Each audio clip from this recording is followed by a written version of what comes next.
So, hello and welcome. You're watching our 12 p.m. show in Revsportz, and I'm Rohit Juglan. We're going to talk about the India versus Pakistan. Yes, the most talked about game, the most popular contest as far as cricket is concerned. And yes, it's time for the biggest game in cricket history. It's India versus Pakistan Asia Cup 2025. We're going to preview, and not only the preview, but we're going to talk about what's going around as far as the tickets are concerned. The price being earlier the price was somewhere around plus 400 plus dirhams. Now it's been bought down a little bit, but still there are some stands who are still empty. We haven't seen this kind of uh, a deficiency in craze as far as the tickets are concerned for India versus Pakistan game. We saw a similar kind of thing in India versus UAE also. There's not even, I think, 30-35% of the stadium. Apart from 30-35%, the whole stadium was completely empty. So, is it about the India Pakistan thing? What happened three and a half months ago in Pahalgam, and after that, a retaliation from India via Operation Sindoor? Is it because of that the India versus Pakistan game, the tickets are still available?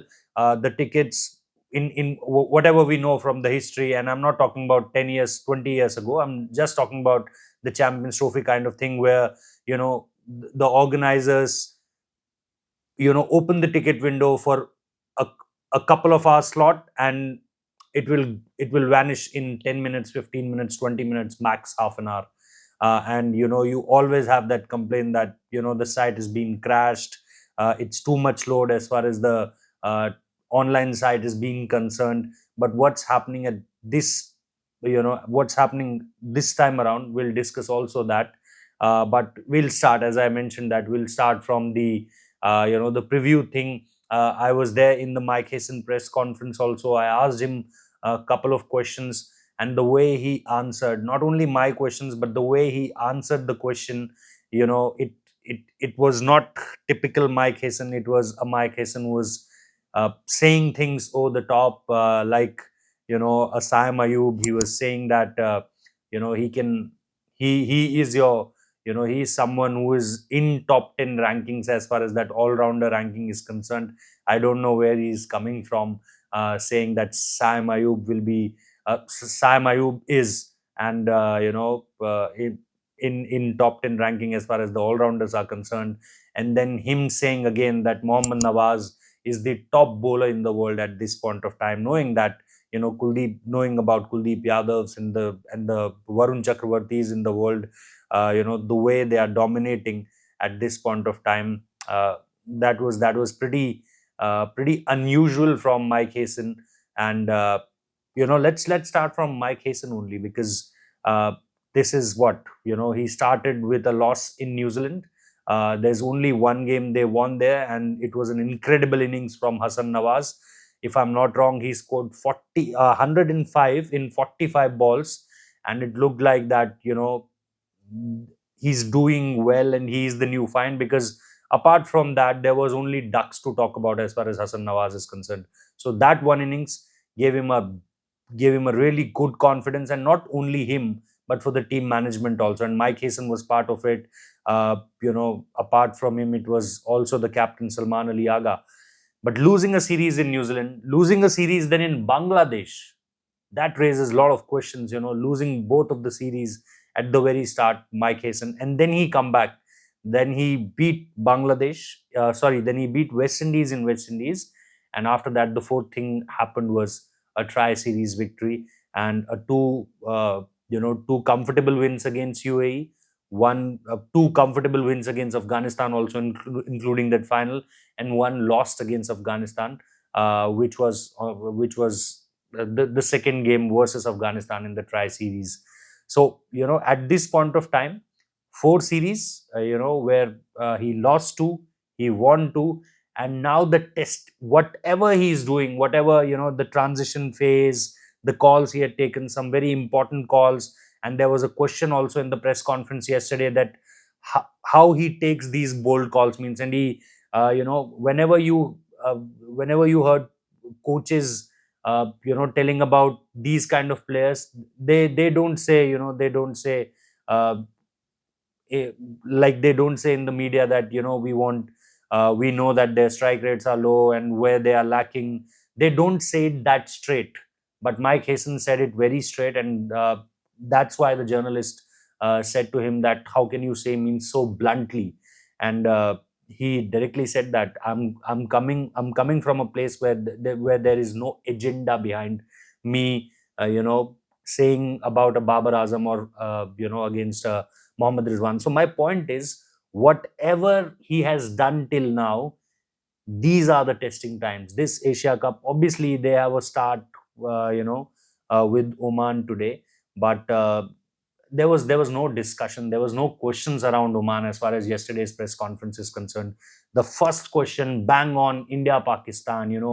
This is your first time, and what's your views? How are you feeling at this point of time? And he said that, I was never been a part as far as the coaching stint is concerned, but I've commentated a lot in these kind of games, and I know, from that part, that what it feels and how the atmosphere is. So, for me, the biggest thing for Mike Hayson will be this transition phase and the calls he has taken in last couple of 4 months around. Uh, this will be the real test. If he fails, then again there will be question marks. But let's see that what kind of a feedback or what kind of a criticism he has to go through if Pakistan does the same thing which we used to now see in different kind of world tournaments, like if you see the 2024 T20 World Cup, the World Cup 2023, couple of Asia Cups, means not couple of, means the 2023 Asia Cup. So these are those tournaments where we know that where we know that how Pakistan played. So tough times. The first part of the video is all about, it's the test for Mike Hayson, his calls, the transition phase, and the kind of the kind of new players he injected into the side. And when I'm talking about, Akib Javed also a part of it, but it was be a Hassan Nawaz, be a Mohammad Nawaz also. He's again coming back, 1.5 years ago. Uh, he was with the team, and now with that gap of almost 18 to 20 months, he's back in the team. He's playing really well. He was the man of the series also. He was the man of the match also, as far as the tri series final is concerned. He took a hat trick there also. He contributed with the bat also. And after all of this, Mike Hayson said that Mohammad Nawaz is the best bowler, you know, uh, in the world at this point of time. So that was again very very non Mike Hayson type of answer. But yes, I'm not going into that way, that whether he is or he is not. You guys know the answer. But the main thing is, players like, Hassan Nawaz, players like someone Mohammad Haris, because they have taken a big gamble as far as Mohammad Haris is concerned, because Haris is playing out of position. They have picked a lot of players who can play in top order. First of all, okay, so you have a Mohammad Haris there, you have a Fakar Zama there, you have a Saib Zada Farhan there, and you have a Sam Ayub there. So four players, and four of them can play 1-2. Okay, and Mohammad Haris is playing what, number 7, somewhere around number 7. So that's the first problem, that out of position, a player is playing out of position and he's not in form. The second thing is, tell me a single innings. I'm not asking for multiple innings, or give me 1-2 innings where Sam Ayub, who they compare with Abhishek Sharma, has played a good innings. I'm not talking about, tell me about a 50. I'm talking about a good innings. A good innings could be a 17 ball 38 also. A good innings could be a 13 balls 39 also. Give me this kind of innings where he played a good knock against a big team, against a quality attack. So Sam Ayub lacks there.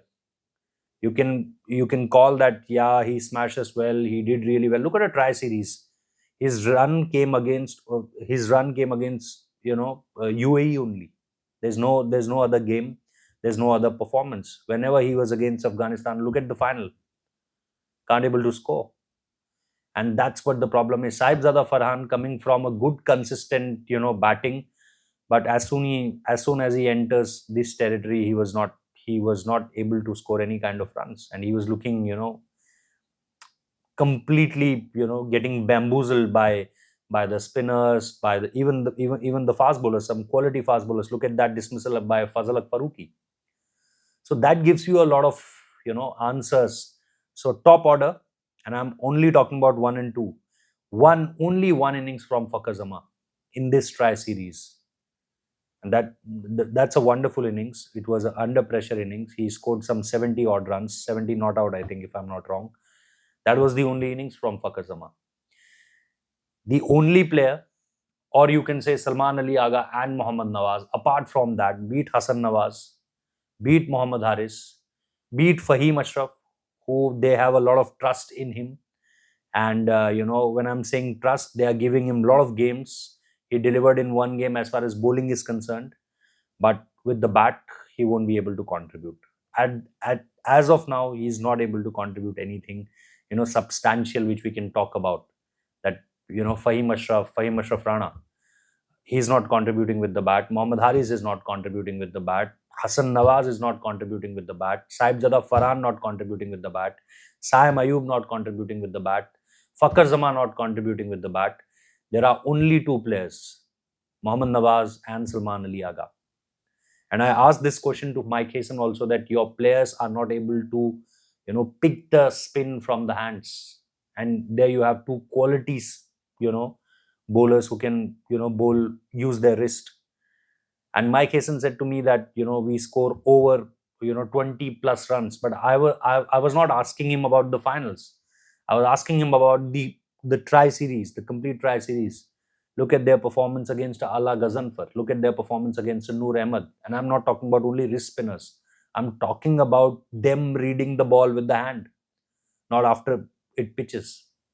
And it's always difficult for a player to get the decision right when he's picking the ball up after the length, or via length. So that's where the problem is for Team Pakistan. But Mike Hesson said that they were scoring good. The batters are, obviously, he said that we are in a I didn't exactly remember the exact words, but he said that we are in a developing state. So at least he agrees with this, that yes, they are not a finished product at this point of time. They are in a developing state. So that's problem number one. And when you talk about India's batting, look at Abhishek Sharma, a strike rate of 194, 195. Look at a Shubman Gill, the ever consistent, and who can bat the way you want him to bat. He can give you runs with a strike rate of 140, 150 if needed, and the similar guy can score with a strike rate of 170, 180 if needed. You have a Surya Kumar Yadav, you have a Sanju Samson, you have a Tilak Verma, you have a Hardik Pandya, you have a Akshar Patel also there, you have a Shivam Dubey. So look at the batting depth, and look at the batting depth and the quality. Depth they also have, but what do you do with that? What do you do with that depth, where you know that out of 8 players, 5 are not in form? What do you do with that depth? What do you do with that? That particular batter, still number 8. You can't do much, and that's where the big problem rises for Pakistan. And talking about bowling, if you talk about a Shaheen Shah Afridi, and I'm not sure that whether they will go with Haris Rauf also, because they know that these wickets are turning. Yes, there is not much turn in the wickets, but we saw that there were help for the spinners. There's no dew as of now. There's no dew, so they can go with Mukim, Sufyan Mukim. Didn't play really well in try series, but there was a catch to that, and the catch was that Salman Ali Agha in almost every game used him after 11 or 12 overs. So I think if you use Sufyan Mukim a little earlier, it will be really good. Then you have Abrar Ahmed, again a quality bowler. But look at a Varun Chakravarti and Kuldeep Yadav, and then they are saying they have Mohammad Nawaz, we have Akshar Patel. Obviously, Mohammad Nawaz is in form, but he's not the number one bowler at this point of time in the world. And I'm saying this by a distance. There are a lot more there are a lot more players who are doing really good at this point of time.